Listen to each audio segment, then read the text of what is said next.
Hello students, for your assignment today, you need to first complete Journal 20. Prompt 1, in your opinion, what is the best movie you've ever seen? Why? Prompt 2, how do you think others see you? Why?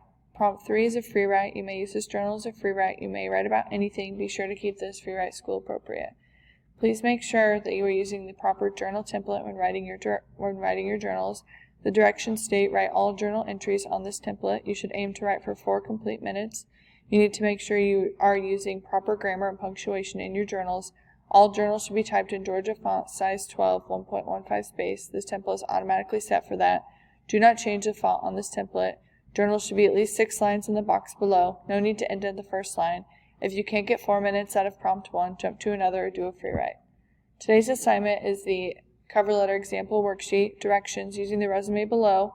Feel free to make it larger if you're having trouble reading it. Answer the following questions. 5 questions here. Question 1, for what position is Sarah writing her cover letter for? Answer over here. Question 2, what attachments/enclosures did Sarah include with her cover letter? Answer here. Question 3, how does Sarah appropriately express her interest in working for the company? Answer here. Question 4, what experience does Sarah have that would directly relate to the position that she is applying for? Answer here. And question 5, what call to action does Sarah end her letter with? Answer here. If you need to make this larger, please feel free. You can also zoom in with your keyboard. As always, let me know if you have any questions and have a great day.